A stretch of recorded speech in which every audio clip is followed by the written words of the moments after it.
ఆది వ్యాధుల నివారించి అత్యంత ఆనంద సుఖశాంతులనందించు శ్రీమద్ శంకరాచార్య విరచిత ఆనందలహరి 20 శ్లోకములు వాటి తాత్పర్యములతో కూడిన ఈ ఆనందలహరిని ఇప్పుడు మనము నేర్చుకుందాము. శృతి స్మృతి పురాణాం ఆలయం కరుణాలయం నమామి భగవత్పాదం శంకరం లోకశంకరం. సదాశివసమారంభాం వ్యాసశంకరమధ్యమాం అస్మదాచార్యపర్యంతాం వందే గురుపరంపరాం. భవానీ స్తోతుం త్వాం ప్రభవతి చతుర్భిర్నవదనైః ప్రజానామీశానః స్త్రీపురమదనః పంచభిరపి న షడ్భిః సేనానీ దశశతముఖైః అప్యహిపతిః తదాన్యేషాం కేషాం కథయ కథమస్మిన్నవసరః. దీని తాత్పర్యము ఈ విధముగా ఉన్నది. హే జగదాంబ భవానీ, సృష్టికర్త బ్రహ్మ తన 4 ముఖాలతోనూ త్రిపురహరుడు మహేశ్వరుడు అయిన తన 5 ముఖాలతోనూ దేవసేనాని కుమారస్వామి తన 6 ముఖాలతోనూ నాగరాజైన ఆదిశేషుడు తన 1000 ముఖాలతోనూ నీ మహిమను వర్ణింపజాలకున్నారు. నిన్ను స్తుతించేందుకు నీ గుణగానం చేసేందుకు అశక్తులై ఉన్నారు. అంతటి వారికే సాధ్యపడనప్పుడు ఎన్నికగా ఒక్క ముఖమున్న మానవ మాతృనకు నిన్ను పొగడతరమా తల్లి. ఈ శ్లోకంలో ముఖం, శబ్దం, నోరు అనే అర్థంతో వాడబడింది. అంబ అనుగ్రహం ఉంటే అన్నీ సుసాధ్యమే అనడం సూచర్యార్థంగా తెలుస్తున్నది. ఘృత క్షీరద్రాక్ష మధు మధురిమా ఖైరపి పదైః విశేష్యానాఖ్యేయా భవతి రసనా మాత్ర విషయః తథా తే సౌందర్యం పరమశివ దృగ్మాత్ర విషయః కథం కారం బ్రూమ సకల నిగమా గోచరపదే. ఈ 2వ శ్లోకం తాత్పర్యము నెయ్యి, పాలు, ద్రాక్ష, తేనెల్లోని మాధుర్యాన్ని వర్ణించి చెప్పేందుకు మాటలు చాలవు, లేవు కూడా మాటలు. వట్టి మాటల ద్వారా చెప్పతరం కూడా కాదు. వాటిలో దాగిన రుచి ఎంతటితో జిహ్వకి మాత్రమే తెలుసు. అదే రీతిగా అమ్మ, నీలోని సౌందర్యం వర్ణించి చెప్పేందుకు సకల వేదాలకే శక్తి చాలదే. ఆ సౌందర్యాతిశయం మహాదేవుని కంటికే ఎరుకగాని మా బోటి వారికి ఎరుగతరమా తల్లి అని ఈ 2వ శ్లోకంలో తెలుస్తున్నది. ముఖాతీతాంబూలం నయనయుగళే కజ్జలకలా లలాటే కాశ్మీరం విలసతి గలే మౌక్తికలత స్ఫురం కాంచీసాటి మృదుకటితటే హాటకమయీ భజామి త్వాం గౌరీం నగపతి కిశోరీమవిరతం. నోట్లో తాంబూలం, కళ్ళకు కాటుగా, నొసట సింధూర తిలకం, మెళ్ళో మంచి ముత్యాల హారం, పడుగు పేకల బంగారు జలతారుతో నేయబడిన చీర, నడుమున రత్నాలు తాపిన వడ్డాణాన్ని ధరించి దగదగా మెరిసే వేషభూషణాలతో విరాజిల్లే హే గిరిరాజనందిని గౌరీవర్ధని, సదా నేను మనసా నిన్నే ఆరాధిస్తున్నాను తల్లి. విరాజిన్మందార ద్రుమకుసుమహారాస్తనతటీ నదద్వీణానాథ శ్రవణ విలసత్ కుండలగుణ నతాంగీ మతంగీ రుచిరగతిభంగీ భగవతి సతీ శంభోరంభోరుహ చటుల చక్షుర్విజయతి. మందార సుమమాల ధరించి హృదయసీమను మధుర వీణానాదాన్ని ఆలకిస్తూ చెవుల తళతళ మెరిసే కుండల కాంతుల శొభగులతో వయ్యారంగా వంగిన తనవుతో ఆడ ఏనుగు అందమైన నడకల మనోహరమైన మందగమనంతో కలువల వంటి కన్నుల గల మంగళస్వరూపిణి హే భగవతి పశుపతి సతీ సర్వత్రా నీ రూపమే నాకు గోచరించేను తల్లి. నవీనార్కప్రాజిన్మణికణక భూషాపరికరైః వృతాంగీ సారంగీ రుచితనయనాంగీకృతశివా తటీత్పీతా పీతాంబరలలిత మంజీరశుభగా మమ పర్ణా పర్ణా నిరవధి సుఖైరస్తు సుముఖీ. హే జగన్మాత, అప్పుడే ఉదయించిన బాలభానుని వలె దేదీప్యమానంగా తేజరిల్లే సువర్ణ మణిమయాది భూషణాలతో సర్వాంగ భూషితవు, ఆడలేడి కళ్ళ వంటి అత్యంత సుందరమైన కన్నుల గల దానవు, పరమశివుని పతిగా స్వీకరించిన దానవు, మెరుపులాంటి పచ్చని మేనికాంతి కల దానవు, పసిడి పీతాంబరం పాదమంజీరాలతో కళకళలాడే 5 వరాల ఆనంద స్వరూపిణి అపర్ణ, నిరంతరం మాకు నిండుగా ఆనందాన్ని ప్రసాదించు తల్లి. ఆద్రే సంభూత సులలితకరైః పల్లవయుత సుపుష్పా ముక్తాభిర్భ్రమరకలితా చాలకభరైః కృతస్థాణుస్థానా కుచఫలనతా సూక్తిసరసా రుజాం హంతి గంతి విలసతి చిదానందలతికా. దీని తాత్పర్యం ఈ విధంగా ఉన్నది. ఆ దేవీ జ్ఞానలత, ఆనందలత, ఆ లత మంచు కొండన పుట్టింది. అందమైన అరచేతులనే పల్లవాలు కలది, ముత్యాల సరాలనే పూలు పూసింది, నల్లని తుమ్మెదలనే ముంగురులతో ముచ్చట గొలిపేది, స్థానువునే ఆశ్రయించింది, ఆధారం చేసుకుంది. స్తన ఫలభారంతో వంగినటువంటిది సరసవాక్కుల తేనె లొలికించునట్టిది ఆ లత. సర్వరోగ నివారిణి, కలుషహారిణి. అది జ్ఞానానందలతిక, శివమనోవల్లరి. స్థాణువు అంటే శివుడు మ్రోడు, స్థాణువునే ఆశ్రయించింది, ఆధారం చేసుకుంది. అంటే లత చెట్టును ఆశ్రయించి అల్లుకుంటుంది, అట్టాగే స్థాణువు శివుడుని ఆవిడ లతలాగా అల్లుకుంది అనే భావం తెలుస్తోంది. సపర్ణామాకీర్ణాం కతిపయ గుణైః సాదరమిహ శ్రయం త్యన్యే వల్లీం మమ తు మతిరేవం విలసతి అపర్ణైకా సేవ్యా జగతి సకలైర్యత్పరివృతః పురాణోపి స్థాణుః ఫలతి కిల కైవల్య పదవీం. ఏవో కొద్దిపాటి గుణాలున్నంత మాత్రాన లోకులు సుపర్ణని ఆదరిస్తారు కానీ ఇహం తరించాలంటే అపర్ణనే సేవించాలి, కానీ సుపర్ణని కాదని నా అభిప్రాయం. ఎందుచేతనంటే అది మధ్యాంతరహితుడైన సనాతనుడైన పరమశివుడు ఆ అపర్ణను పరిణయమాడి అర్ధనారీశ్వరుడైన మోక్షఫల ప్రదాత అయినాడు కదా.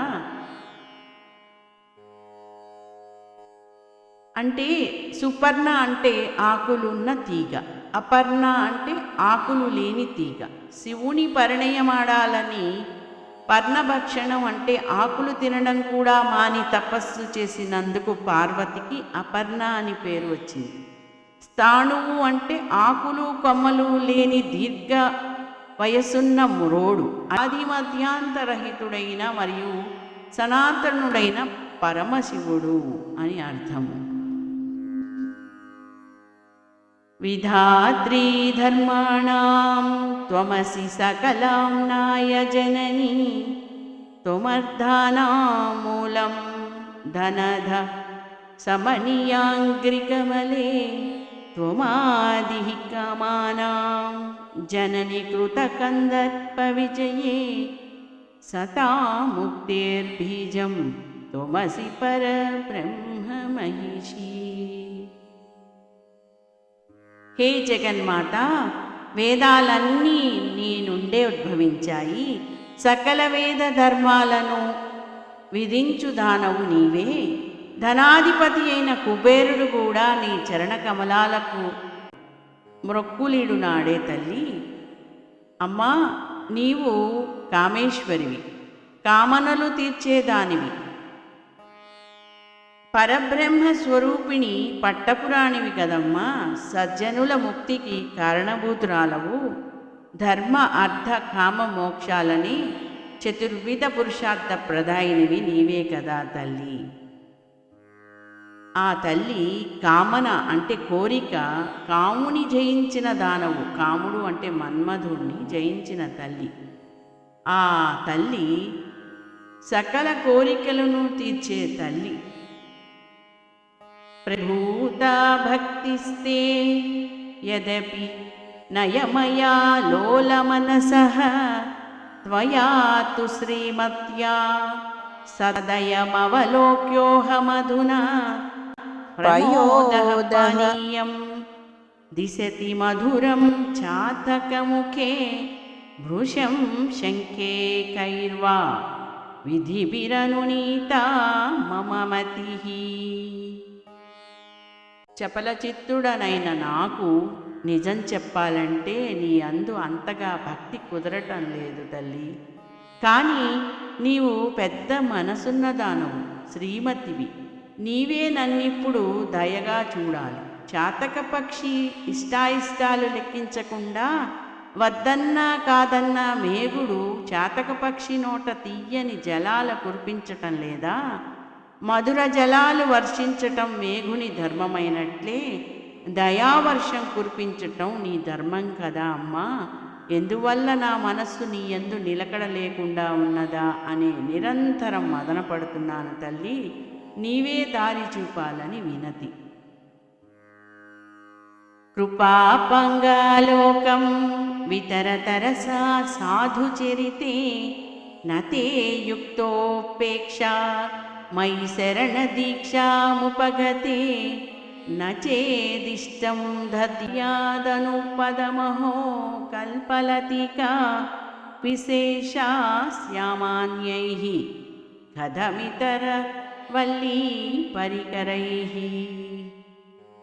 అమ్మా, నీవు కపటమెరుగని సచ్చరిత్రవు కదమ్మా. నీ కృపాదృష్టిని నాపై త్వరగా ప్రసరింపజేయుమమ్మా. నిన్ను శరణు కోరిన వారిని కరుణించే కల్పవల్లివి కదమ్మా. నన్ను ఉపేక్షించకమ్మా. అడిగిందే తడవుగా, కోరినదిచ్చేది కల్పలత గాని ఇయ్యకుంటే దాని ప్రత్యేకత ఏముంది? సామాన్య లత కంటే కల్పలతకున్న విశేషం అదే కదా తల్లి. కోరికలు తీర్చే కల్పలతవమ్మ అని దీని అర్థం. మహాంతం విశ్వాసం తవ చరణ పంకేరుహయుగే నిదాయాన్యై నైవాశ్రితమిహ మయా దైవతము మే తదాపి త్వచ్చేతో యది మయి న జాయేత సదయం నిరాలంబో లంబోదర జననీకం యామి శరణం. అమ్మా ఉమామహేశ్వరి, నీ పాదపద్మాలనే నమ్ముకున్నానమ్మా. ఇతర దేవతలను ఆశ్రయించాలనుకోలేదు. అయినా నాపై నీకు దయ రాకపోతే అమ్మా నీ నిరాశ్రయుడనైపోతానమ్మా. హే లంబోదర జనని, ఏ ఆధారము లేని నన్ను ఎవరిని శరణు వేడుకోమంటావు తల్లి? अयस्पर्शे लग्नं सपदि लभते हेमपदवीं यदारध्यापादः शुचि भवति गङ्गौघमिलितं तथा तत्तत्पाहै अतिमलिनमन्तर्मम यदि त्वयि प्रेम्णासक्तं कथमिव न जायते विमलम्. అమ్మా, స్పర్శ అనేది సోకగానే ఇనుము బంగారం అవుతుంది. వీధి కాల్వల్లో పారే మురికి నీరు గంగా ప్రవాహంతో కలిసి పవిత్రమవుతుంది. అదేవిధంగా మాయను చిక్కి పాపాలతో మలినమైపోయిన నా మనసు నీ భక్తి భావనలో మునిగినప్పుడే అది మాత్రం నిర్మలం కాకపోతుందా తల్లి? నమ్మకం ఎప్పటికీ వమ్ము కాదని అంతర్యం.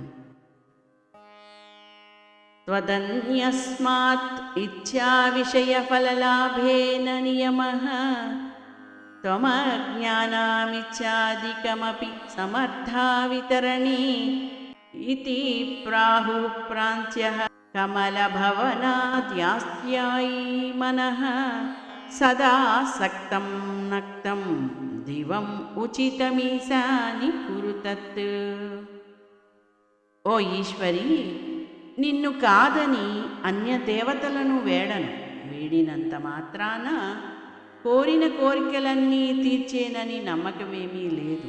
నీవు మూర్ఖులను కూడా అనుగ్రహిస్తూ శక్తికి మించి కోరిన కోరికలు కూడా తీర్చగలవు, సమర్థురాలవు అని ప్రాచీనులైన బ్రహ్మాదులు చెప్పిన మాటలు. హే జగదీశ్వరి మాత, నా మనస్సు రేయింబవళ్ళు నీ అందే లగ్నమై ఉన్నదమ్మా. ఇప్పుడు నాకేది ఉచితమని భావిస్తావో దాన్ని అనుగ్రహించు తల్లి అని ఈ శ్లోకం యొక్క అర్థము. స్ఫురన్నానారత్న స్ఫటికమయ భిత్తి ప్రతిఫలః త్వదాకారం చంచత్ శ్రీధరకళా సౌధశిఖరం ముకుంద బ్రహ్మేంద్ర ప్రభృతి పరివారం విజయతే తవాగారం రమ్యం త్రిభువన మహారాజ గృహిణి.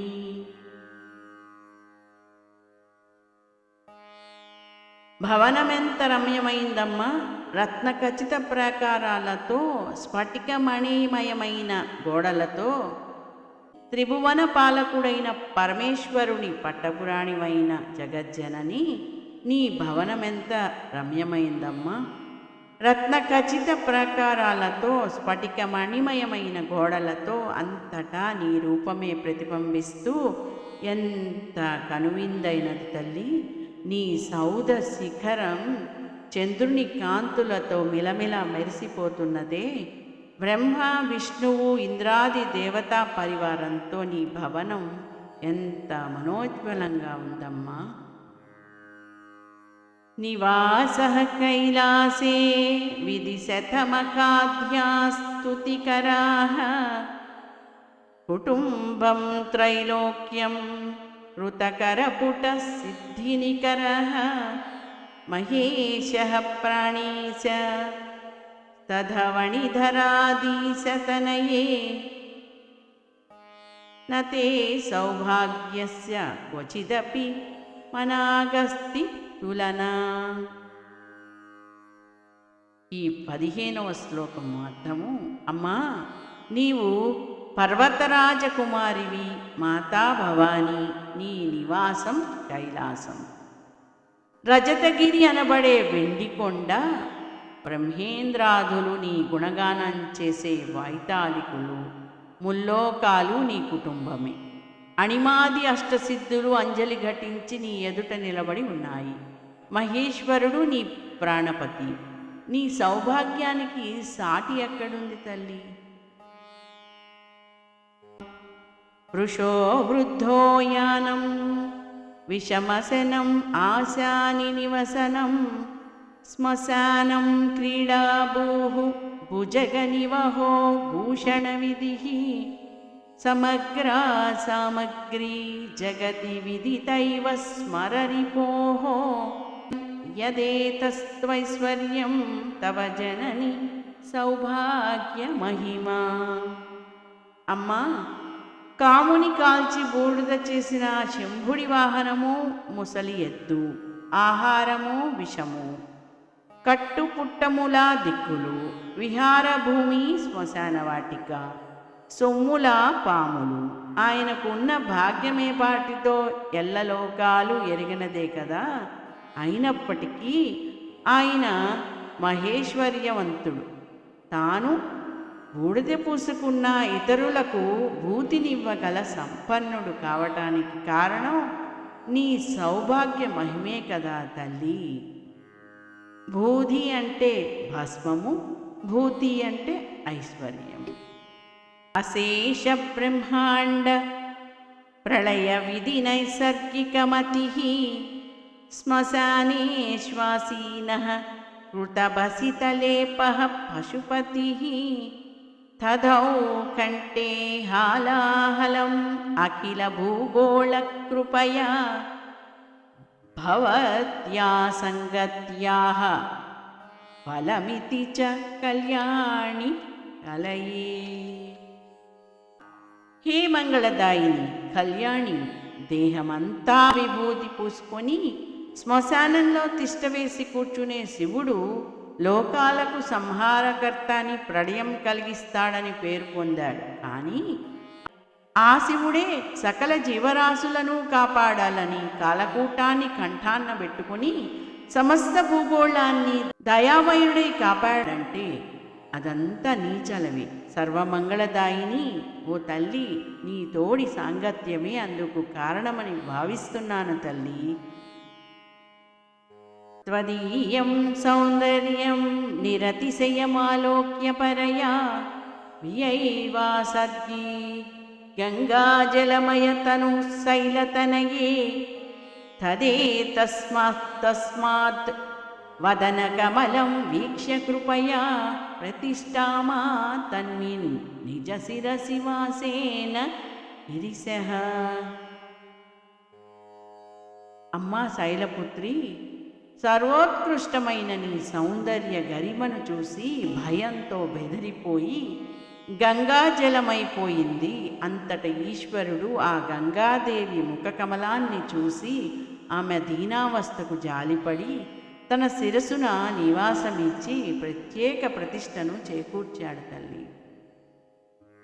విశాల శ్రీఖండ ద్రవ మృగమదాకీర్ణ గృసృణ ప్రసూనవ్యామిశ్రం భగవతి తవాభ్యంగసలిలం సమాదాయ స్రష్టా చలిత పదపాంసో నిజకరైః సమాధత్తే సృష్టిం విబుధపుర పంకేరుహ దృశ్యాం. ఈ 19వ శ్లోకమార్థము: హే భగవతి, మంచి గంధపు రసం, కస్తూరి, కుంకుమ పువ్వుతో కూడిన నీ తలంటి స్నాన జలాన్ని, నీ పాదరజాన్ని బ్రహ్మదేవుడు స్వయంగా తన చేతులతో గ్రహించి ఆ స్నానజలంతో నీ పాదధూళిని కలిపి పదును చేసి దేవలోకంలో కలువరేకుల వంటి కన్నుల గల కాంతామణులను సృష్టిస్తున్నాడు. అంటే అప్సరసలను సృష్టిస్తున్నాడు. తల్లి అంబిక సౌందర్యాది దేవత అని, ఆమె సౌందర్యము సర్వాధిక్యమని సూచన. వసంతే సానందే కుసుమితలతాభిః పరివృతే స్ఫురన్నానా పద్మే సరసి కలహంసాలిషువగే నకీభిః ఖేలంతీం మలయ పవనాం దోళితజలే స్మరేద్యస్త్వాం తస్య జ్వరజనితపీడా పసరతి. తల్లి, జ్వరబాధ శాంతించాలంటే ఆనందదాయకమైన వసంత ఋతువులో విరబూసిన లతలతో, వికసించిన పద్మాలతో, కలహంసల బారులతో కళకళ్లాడే సరోవరంలో మలయ పవన వీచికలతో మెల్లమెల్లగా కదులుతున్న జలాల్లో చెలులతో జలక్రీడలు చేస్తున్న జగన్మాతను ధ్యానించాలి. వారికి జ్వరపీడ తొలగిపోతుంది. ఇది శ్రీమత్ శంకరాచార్య కృత ఆనందలహరి స్తోత్రం సంపూర్ణం. స్వస్తి.